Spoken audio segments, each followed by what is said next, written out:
Hey everyone, thanks for joining us. Bob, as always, the floor is yours, man. Hey, Dave. Hey, Dave. How you doing? Good. Hey, I guess first off, who you plan to start? Be your starting pitcher tomorrow. We're going to probably start Bibby. What went into that decision? I think a lot of obviously you're the coach. You won a million games, but I think a lot of people thought you might start Brady. Kind of what went into the decision to start Ben? Just Coach Hobbs and I just decided to start him. I think that Brady hasn't thrown for a while. Ben threw the other day and threw the ball over the plate, threw pretty well. And you'll probably see Brady sometime this week. Hopefully, we win some games and get into it a little bit and get to use them all. So Brady and Mason could be out of the bullpen, could be starting, just kind of depending on how things go. Yeah. Yep. And then if Hagan, I assume Hagan will start Thursday, but be limited. But yeah, obviously I'm just a writer. You're the coach. What are your thoughts on how you want to use Hagan? Yeah. He should pitch in the next couple of days. We're not sure yet on how we're going to use him, but he'll get out there. And then how's do you have an update on Cooper? Yeah, so far everything, has come back where, it's not it's a non-surgical injury, but we're gonna have it re-looked at again with maybe had to do a dye test on everything. But yeah, so far so good. So I assume he's probably not pitching this week. Yeah, that'd be my guess. Okay, well, you know what, assuming makes whatever out of you and me. And then we don't know if you're going to play out. Maybe if you play Alabama, what are your thoughts on Alabama? Well, this would be a home game for them, and it'll be full of Alabama fans. And as far as their team, I mean, they're very offensive. And when we played them there in Tuscaloosa, they pitched us really well. We didn't swing the bat very well, and they're very good. And if it's South Carolina, what would you say about them? Yeah, just I mean, we won a couple of games there, some tight games. We only know what we know. I guess they're solid. They maybe struggled a little bit the last couple of weeks, but they're very talented. They have some really good arms. It's hard to say who they would throw against us, but at this time of the year, you just kind of play and go from there. Yeah, I might have a couple more. I'll turn it back to Oliver. Thanks, Dave. Okay. Hutch, go ahead. Hey Dave, we saw yesterday that the SEC announced that y'all are going to be using a double base at first in the SEC tournament. Just when did you find out that y'all were going to be doing that, and what are your thoughts on that? I've known for a while, probably, I don't know, a month maybe. I like it. As a matter of fact, at our workout today here in a little bit, that'll be the first thing that I do is go over the rules. There's not a lot of rules, but there's some that you need to know. When you use the outside base every time on a batted ball thrown the infield, you have to hit we'll call it the green base because that's what it is here. Sometimes they're orange. On the initial play, the first play, you use the outside bag, but then plays after that, if there's an overthrow or something, then you've got to use the white base. If there's a strike three, the defender can use either base if the ball draws him to the foul side of the base, and the batter runner can use the inside bag. So there's just a few little things that the guys need to really know. I want to ask you about Peyton Holt. I'm curious what you remember about him. I assume you knew about him in high school and everything. He played with Connor Nolan and everything. What do you remember about him coming out of high school and then again recruiting him out of JUCO? Just that he was athletic, strong for his size, and you know, just I guess that's probably about it, to be honest with you. So he needed to go off, in our opinion, and get some at bats, and it ended up working out for him because I think he started out at Lafayette, 4-year school, stayed a semester, and then went to JUCO, and it played a little bit everywhere there. I saw him play a couple of times, and he did, he held his own, and when we got him, we didn't know we were going to play him at third, second, outfield. He basically played them all, but told us he would play anywhere, not a problem.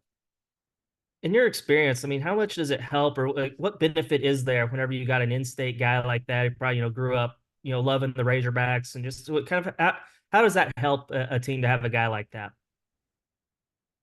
Well, the in-state thing's always a plus, just because of the people that know him, knowing what it's like to grow up in this state and be a Razorback, but really it's all about the person. You can get somebody from out of state that, that has the heart and the desire that Peyton has, but maybe they don't have the knowledge or the experience of what I've grown, they have luxury growing up around it and how important it is to a lot of people in the state. So I think that's the plus. And he's fun to be around, and he brings a little extra excitement to the game just because he wants to win so much for the Razorbacks. Totally. What kind of mentality and energy level did you see at practice yesterday? Yesterday's workout was really good. I think the position players probably didn't know what we were going to do. We were just going to go out there and take a few ground balls and hit. And no, we had a little uptick practice, and it lasted a little longer than they probably thought. And I thought they responded real well. And we put a little pressure on them offensively, and then on the defensive end, they were working some live off the bat, and I thought it went real well. Evan? Yeah, coach, back to kind of the double first base bag. Is that a bit of a relief that you have those two bags so you can avoid injury like with what happened with Brady Slavens a couple of years ago? I think it's a good thing, once we get used to it, and it might look a little different or funny to some people, but I think down the road, I don't know why we haven't been using it. There's been a World Series won and lost because of a call at first base, and kind of in my opinion, and I'm talking big league World Series, an interference call, changed game. So at least it gives the batter runner a little more of a target to run to. And if he's over there about to touch the base and he gets hit in the back, he's safe. And it's changed many a game. And then the safety thing, there's been some bad collisions over there, some vulnerable first basemen, a lot of knees hurt and just problems. And I think down the road it should fly. I don't know why it wouldn't. Something may happen, but I don't really know what would keep it from being something that we use all the time.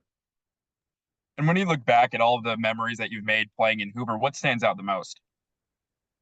Well, we were talking about him at breakfast this morning. There's a lot of good memories here. Benintendi hitting one off the scoreboard after midnight, and Bobby Warren's fouling off about 10 pitches and hitting a go-ahead home run, and us sprinting Zach Jackson to the bullpen so he could close the bottom of the ninth. And, we were down 3 runs to Florida, an elimination game, and it didn't get started until late. It's probably 1 a.m, and a lot of people missed a really cool game, honestly. That was one of my good memories. And obviously the run we made in 21 when we won the tournament and got to bring home that pretty glass looking trophy for the first time, because everybody said I don't care about winning the conference tournament, because we always care. You just don't want to smoke your players, they don't want to wear them out. And so that was a good run. There's a lot of good memories. There's some that have been quick trips here, and you're frustrated, but then when you're back home and you're getting ready to play in a regional, you're kind of going, hey, maybe we were lucky to get out of there. We can get our feet back underneath us and get strong for the weekend. So you never know how this thing's going to lead you. Thanks, coach. Jackson, go ahead. Hey, Coach. Excuse me. Heavy Peyton Holt theme. He was, all defensive outfielder in the SEC and didn't start taking reps out there till the, early in the year. Did you foresee that kind of ceiling maybe for him defensively in the outfield when he did make the switch? Well, we were just hoping that, defensively in the outfield that he could make all the plays he's supposed to make, the great play, the superstar play, the over the head catches, and those are just a plus for us. I don't think I could have foreseen that. And, he played in the outfield over the last couple of years for us in the fall. And, but full time pretty much, like you said, a month and a half ago or so, just trying to get him in the lineup because he was hitting and we needed some more offense and guys that we thought were going to hit didn't hit. And, he helped us win a lot of games there with his bat. And now the glove has helped us a little bit. And then, the bat's been pretty steady. So happy for him and he made us better. Mason this weekend against Texas A&M looked great. What is it about just when starters maybe move to the bullpen, they can find their form a little bit down there? Is there any, magic trick to it? Is it just as simple as, they don't have to worry about throwing so many innings? I think it's a little bit of everything, not worrying about, throwing 6, 7 innings, just go in there. You come in the 6th or 7th, you know how many innings are left and you let it fly a little bit. And then you throw in the other part of it, you're frustrated because you're not starting. And you're going to go down there, you're going to prove to everybody you should be starting. There's just a lot in there. And I thought he did a great job. We probably wouldn't have won that game without him. And then, the crazy thing is he comes in and gives us a good inning or two. And, White hits a 3-run homer. I mean, it's just a lot of good mojo going on in the dugout. So baseball's a funny game. You just never know what's going to flip. So hopefully next time he gets on the mound, he goes out and pitches really well and we can make a decision, leave him in the pen, start him, whatever we need to do, coming up here in a regional or whatever. Bob, come back around. Dave, Bobby's had several starts for you. Just what do you thought about his season, or what are you looking for out of him tomorrow? Is he on a pitch count too? Because obviously you want to have everybody ready to go next weekend. Yeah, he'll be on a pitch count, or we'll just kind of monitor how it's going and, shorter than longer. I mean, we're not going to leave him in because we have available arms. It's not like we're getting to the end and, we're trying to get another inning out of somebody or a few more outs. If it's going great, we'll leave him in till a certain count. If it's not going great early, then we'll get him out sooner than later. So, yeah, I mean, he's throwing the ball well, throws it over the plate, makes you earn it a little bit, and that's what you want. And then I think you guys are, a top 8 seed, no matter what you do in Hoover, So from your all's perspective, and you've been there a million times, and like you say, you've gone 0-2 and gone to Omaha and won it, and the different scenarios. But what's the benefit this week for you guys? What can you guys get out of this tournament?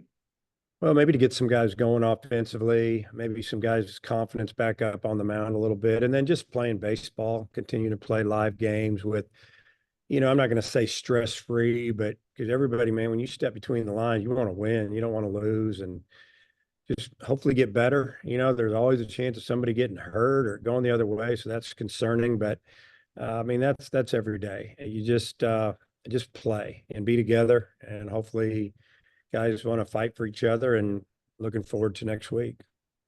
And then as far as the first base thing, maybe it's just the way my mind thinks. You said the first baseman has the option of tagging either base or having his foot on either base. So No. what if did I get that? That's only on a strike 3, a missed strike 3. Oh, okay, I got you. I was wondering what happens if a runner touches the white bag and the first baseman's foot on the green bag. It's just one big giant bag. Okay. And then obviously the level of competition there, let's face it, you're going to see, some good teams in the regional, but you're not going to have 3 teams as good as the SEC, 3 SEC teams probably. How good is it? How sharp does it keep you when you're playing these high level teams? And like you say, a little bit of a difference, a little bit less stress than maybe a weekend series. Well, it's like I told the team over 2 weeks ago before we played Mississippi State, the day before we opened up with them. I said, the next 2 weekends, we're going to play 6 games against 2 teams that we won't probably play anybody more talented. And this should help get us ready. Well, this continues on for that. It's just, you don't get shocked by the competition. And I'm sure whoever we play in the regional, there's going to be a team or 2 in our regional that's every bit as good as what we're playing here. There usually is, and it's all about timing and different things, but it keeps you sharp. It keeps you on your toes, and you don't kind of lose anything as far as, wow, they kind of caught us off guard. I don't think anybody's going to catch us off guard with the teams we play here in the last couple of weeks. Going back to your Nebraska days, well, I guess Northwestern, you guys played in a conference tournament. All these conference tournaments you coached in 30, whatever it's been. Have you changed your philosophy over the years, or just how does all that experience help you figure out how to manage a pitching staff, maybe when to give a guy a rest or pinch hit or give young guys reps, or just how's all that experience play into how you approach it? Well, it kind of depends on what you're playing for. You know, there was a couple of times at Nebraska, we felt like we needed to win the tournament. We fought and we won the tournament, make sure we get in. That was my second year there and kind of came out of nowhere and did that. And then, you know, the next couple of years, we'd already finished first or second in the league. So it wasn't so important. We still won it because it just kind of happened. It wasn't like we were killing ourselves trying to do it, wearing ourselves down. I mean, yeah, you do learn. You can just look at people. You look at their face. You watch the way they're throwing the ball, the way they're swinging the bat. How hot is it? You know, is it 93 and 90% humidity? And after 3 innings, a pitcher's shot, you know, and you're kind of going, wow, it's going to take 5 days to recover from this now. So we need to get him out of there. And those are the things you got to look for. And so it's different every tournament or even every game. You just with what you see. So you don't want to stress guys out to try to win a tournament. If it happens for you and things go your way, man, then try to win it. But if you don't want to recycle guys, you know, that pitch them 2 and 3 times on a weekend, even if they're relievers, and then they got 5 days to recover before you open up next weekend. It gets a little difficult. Yeah, well, one more on Peyton Holt. If somebody told you before, even before the SEC season, not before the season, just before the SEC play, he's going to make the all defensive team, what would you, as an outfielder, what would you have said? I'd say if somebody told me that, I'd say that's great, man. That's awesome to know. I have no idea what I would think. I wouldn't say, well, I don't believe that. I would just say, well, we'll see what happens. I mean, he's a good player and he's a good athlete. And you put him on the line or put him between those lines, he's playing to win, and he's gonna give you everything that he's got. And he throws in talent and good things happen. I think that's what you're seeing with him. One more on Hagen Smith. You know, Oliver sent a release saying he's I guess a semifinalist for the Golden Spikes. And he's obviously had an awesome year, but maybe you think a hitter might get it, somebody like Condon. Well, what are your thoughts on Hagen and the Golden Spikes and his chance to win that?